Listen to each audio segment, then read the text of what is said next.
সুপ্রিয় দর্শক মণ্ডলী, বাংলাদেশ টেলিভিশন চট্টগ্রাম কেন্দ্রের নিয়মিত আয়োজন পাহাড়ের কৃষি অনুষ্ঠান দেখার জন্য সবাইকে স্বাগতম জানাচ্ছি।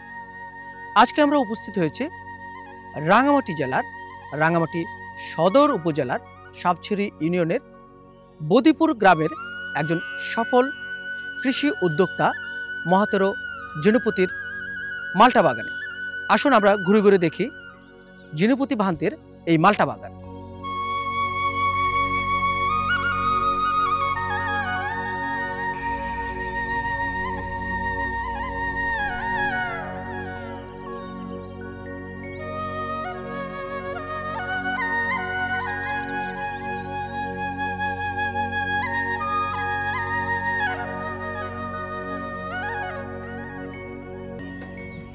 মিষ্টি কমলা বা সুইট অরেঞ্জ সাইট্রাস পরিবারভুক্ত একটি বিদেশি ফল, যা বাংলাদেশে মাল্টা নামে পরিচিত।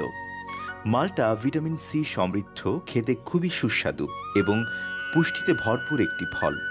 দেশের জলবায়ু ও মাটি মাল্টা চাষের উপযোগী বিধায় পাহাড়ি এলাকা ও দেশের অন্যান্য এলাকায়ও সহজেই মাল্টার চাষ করা সম্ভব।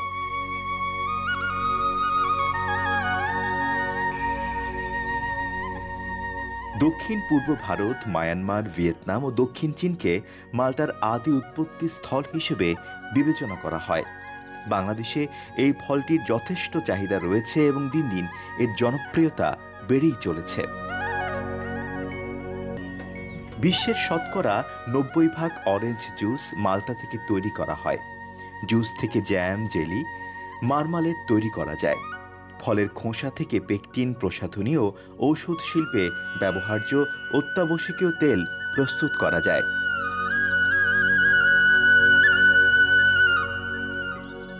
বাংলাদেশ কৃষি গবেষণা ইনস্টিটিউট বাড়ি মাল্টা 1 নামে 2003 সালে মাল্টার একটি উন্নত জাত উদ্ভাবন করেছে।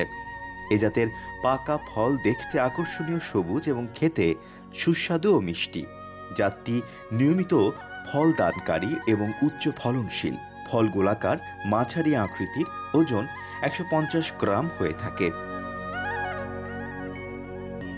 ফলের পুষ্প প্রান্তে পয়সার মতো বৃত্ত দেখা যায়। গাছ প্রতি 300 থেকে 400টি ফল ধরে। হেক্টর প্রতি ফলন 20 টন। দেশের সব অঞ্চলে চাষের জন্য এ জাতটি উপযোগী। এছাড়া বাংলাদেশের কৃষি বিশ্ববিদ্যালয় FTIP বাও মাল্টা 1 নামে একটি জাত উদ্ভাবন করেছে। প্রতিটি ফলের ওজন 170 থেকে 200 গ্রাম। গাছ বামন আকৃতি, বিচি কম হয়।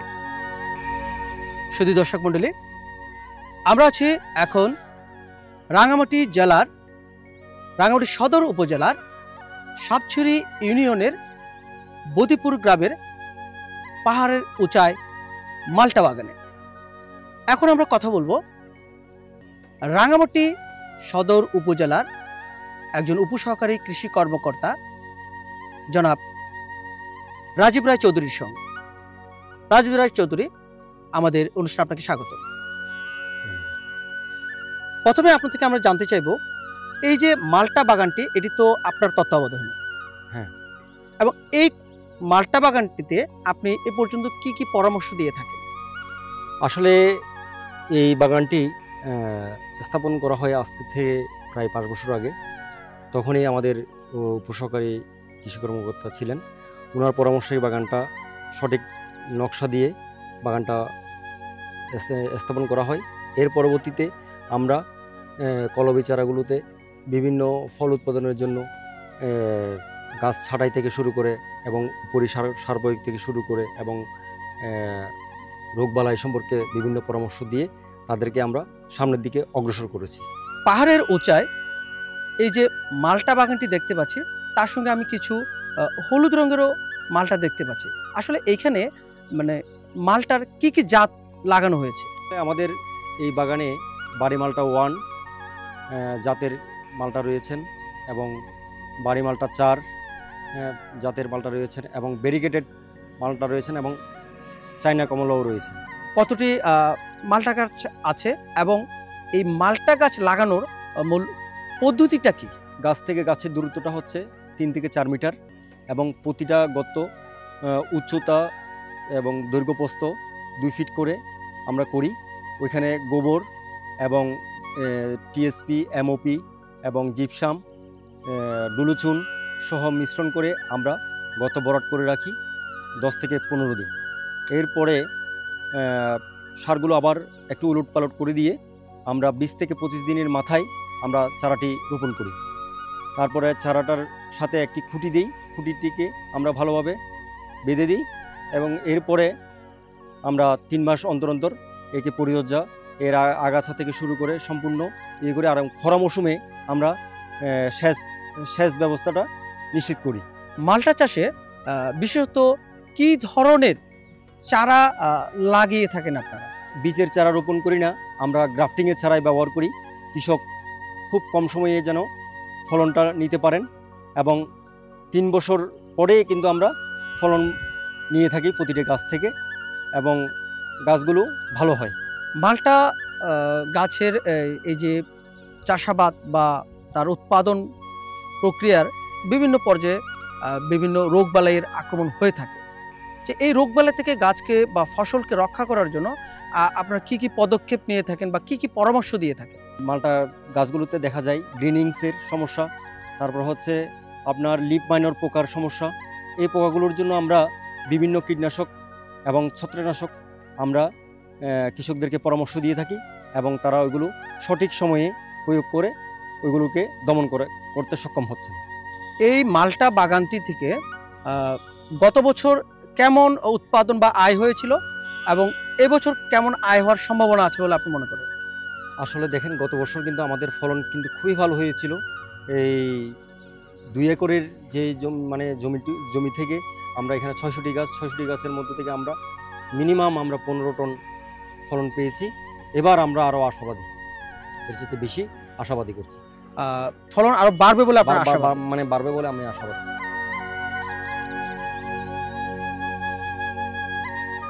বীজ ও কলমের মাধ্যমে মালটার বংশ বিস্তার করা যায়। কলমের মাধ্যমে চারা তৈরি করাই উত্তম। কলমের মাধ্যমে চারা উৎপাদন করলে মাতৃগুণাগুণও ঠিক থাকে এবং দ্রুত ফল ধরে। এছাড়া রোগ প্রতিরোধী ও বলিষ্ঠ শিকড় সমৃদ্ধ আদি জোড়ের উপর কলম করার ফলে গাছের জীবনকাল, রোগ প্রতিরোধ ও উৎপাদন ক্ষমতা বৃদ্ধি পায়। মালটা প্রায় সব ধরনের মাটিতে জন্মে, তবে সারাদিন রোদ পড়ে এবং বৃষ্টির পানি জমে না এমন সুনিষ্কাশিত উর্বর উঁচু বা মাঝারি উঁচু জমি দোআঁশ মাটি চাষের জন্য সবচেয়ে ভালো। পিএইচ 5.5 থেকে 6.5 মধ্যম অম্লতায় মালটা ভালো জন্মে। মালটা গাছ লবণাক্ততা ও উচ্চ তাপমাত্রা সংবেদনশীল এবং জলাবদ্ধতা সহ্য করতে পারে না। নির্বাচিত জমিটি পর্যায়ক্রমিক চাষ ও মই দিয়ে জমি সমান করে নিতে হবে। জমি থেকে আগাছা পরিষ্কার করতে হবে এবং আশেপাশে উঁচু গাছ থাকলে তার ডালপালা ছেটে দিতে হবে। আচ্ছা, আমরা তো এই যে এই মালটা বাগানে ঘুরছি, এখানে তো আসলে বিভিন্ন প্রজাতির মালটা দেখা যাচ্ছে। তো সেই সুবাদে আপনার এখানে বাড়ি মালটা তো বেশ প্রচুরই গাছ আছে। এটা তো মনে হয় বাড়ি মালটা 1। হ্যাঁ, বাড়ি মালটা আসলে খুবই সুস্বাদুর একটা মালটা। এটি চেনার উপায় হচ্ছে এটার নিচ দিকে একটি পয়সা আকৃতির একটা চিহ্ন রয়েছে, রিং আকৃতির একটা চিহ্ন রয়েছে। এটা কিন্তু যখন পরিপক্ক হবে এর চামড়াটা এবং ত্বকটা একটু পাতলা টাইপের মসৃণ হয়ে যাবে। আসলে আমাদের দেশে প্রচুর মালটা চাষ হচ্ছে। আসলে এই মালটা চাষ করে আমাদের দেশের বেশ সম্ভাবনাময় ফসল। চারা রোপণের 15 থেকে 20 দিন পূর্বে উভয় দিকে 4 মিটার দূরত্বে 75 সেন্টিমিটার দৈর্ঘ্য, 75 সেন্টিমিটার প্রস্থ, 75 সেন্টিমিটার গভীর মাপের গর্ত করতে হবে।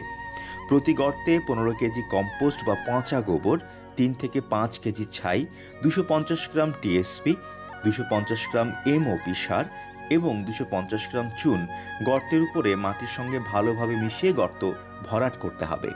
গর্ত ভরাট করার 10 থেকে 15 দিন পর গর্তের মাঝখানে সোজাভাবে চারা রোপণ করতে হবে। রোপণের পরপর খুঁটি দিয়ে চারা কলমটি খুঁটির সঙ্গে বেঁধে দিতে হবে।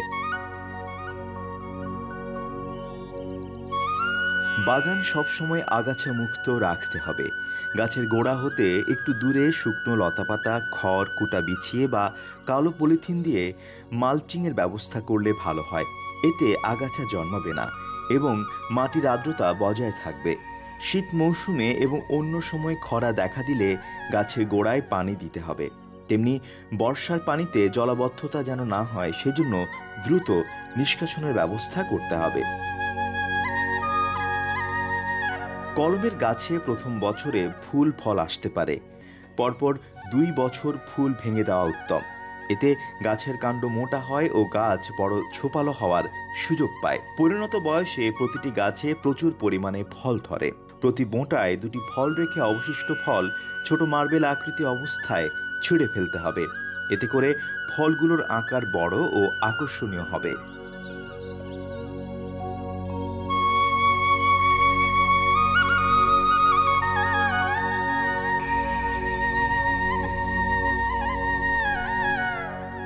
রেবন দাদা, আপনাদের তো এই বাগানে বেশ কিছু সবুজ বাড়ি ওয়ান মালটা দেখলাম, তো এখানে একটা নতুন জাত দেখছি। তো এই মালটার তো বেশ হলুদ এবং সুন্দর দেখতে, এই জাতটির নাম কি? এই জাতটা হচ্ছে ব্রিকেট মালটা। ব্রিকেট মালটা? ব্রিকেট মালটা। আচ্ছা, এই মালটার ফলন কেমন হয়? ভালো হয়। ভালো। তো এটা আপনারা কখন তুলে থাকেন? এটা হচ্ছে যে বাড়ি এক মালটাগুলো যখন পরিপক্ক হবে ওগুলো তোলার পরে সে মাস 2 মাস পরে তারপরে এগুলো পরিপক্ক। তার মানে আপনাদের বাগানের সর্বশেষ ফসল হিসেবে এটা আপনারা তুলতে পারেন। মানে বাড়ি ওয়ান মালটা তোলার আরো 2 মাস পরও আপনি এই মালটাটা বিক্রি করতে পারেন। বাড়ি মালটার পাশাপাশি যে হলুদ মালটাটা দেখলাম, এই মালটাটার খেতে কেমন স্বাদ এবং এটার বাজার চাহিদাই কেমন? এই মালটাগুলো খুব মিষ্টি এবং বাজারে খুব ভালো বিক্রি করা যায়। 120 টাকা, 130 টাকা, 150 টাকা, 200 টাকা এরকম বিক্রি করি আমরা এটা। আপনার এই বাগানের এই যে ব্যারিকেটেড মালটার গাছটি দেখা যাচ্ছে, এই গাছ আপনার এই বাগানে কয়টি আছে? আমাদের বাগানে এইরকম গাছ কয়েকটা আছে, এই 8-10টা মতো হবে। আচ্ছা আচ্ছা। তো এই গাছটা কি সামনে কি আপনাদের আরো কি সম্প্রসারণ করার বা বাড়ানোর কোনো প্রক্রিয়া আছে? আমরা সামনে ভবিষ্যতে আবার কয়েকটা গাছ নিয়ে নিয়েছি, কলম করে নিয়ে গেছি। আচ্ছা, এই সামনে বছরে আমরা লাগিয়ে দেব, আরো লাগিয়ে দেব। এই ব্যারিকেটেড মালটার গাছ আপনারা ভবিষ্যতে আরো কতগুলো বা কতটুকু জায়গায় লাগানোর আপনাদের প্রক্রিয়া আছে? কতটুকু জায়গার লাগানো হবে, 5 একরের জায়গা আছে, ওখানে লাগিয়ে নেব আর কি। আপনাদের 5 একর জায়গাতে এই জাতের সম্প্রসারণ করার ভবিষ্যৎ পরিকল্পনা আছে।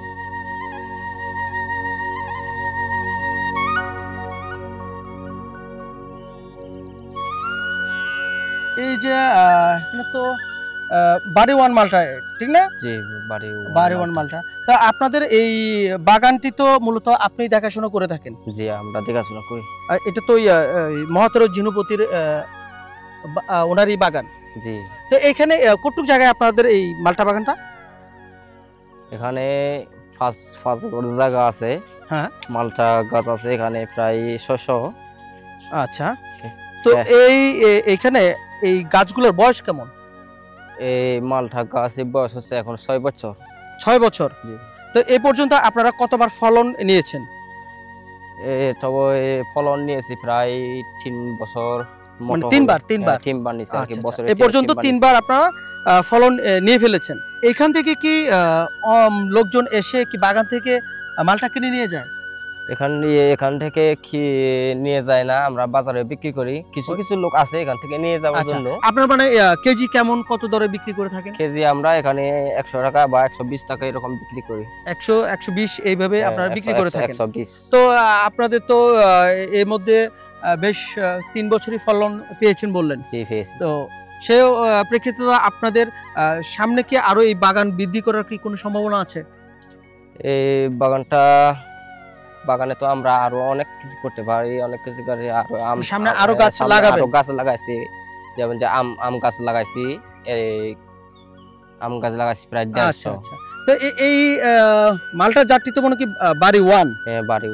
এটি তো আসলে খুবই মিষ্টি হয়ে থাকে। মিষ্টি হয়তো। তো এই ফলগুলো সংগ্রহ করবেন কবে?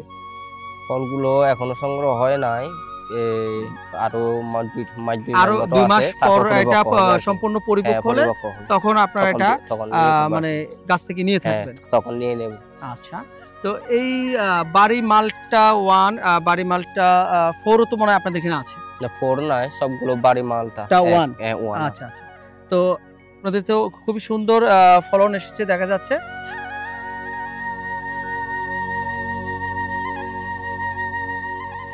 ফল পূর্ণতা প্রাপ্তির সঙ্গে সঙ্গে ফলের গাঢ় সবুজ বর্ণ হালকা সবুজ বা ফ্যাকাশে সবুজ হতে থাকে। ফলের উপরে খোসা মসৃণ বা তেল তেলে হতে থাকে। বাড়ি মালটা 1 সেপ্টেম্বর অক্টোবর মাসে আহরণ করা হয়। পরিপক্ক ফল হাত অথবা জালিযুক্ত বাঁশের কোটার সাহায্যে সংগ্রহ করা হয়। ফল সংগ্রহের পর আঘাতপ্রাপ্ত ও নষ্ট হওয়া ফলগুলো আলাদা করতে হবে। ভালো মানের ফলগুলো প্রয়োজনে গ্রেডিং করে পরিষ্কার কাপড় দিয়ে মুছে ঠান্ডা জায়গায় সংরক্ষণ করতে হবে। পরবর্তীতে এই ফল বাজারজাত করা যাবে। 1 হেক্টরের একটি বাগান হতে গড় ফলন 15 টন ধরে। বছরে 15 লক্ষ হতে 20 লক্ষ টাকা আয় করা সম্ভব।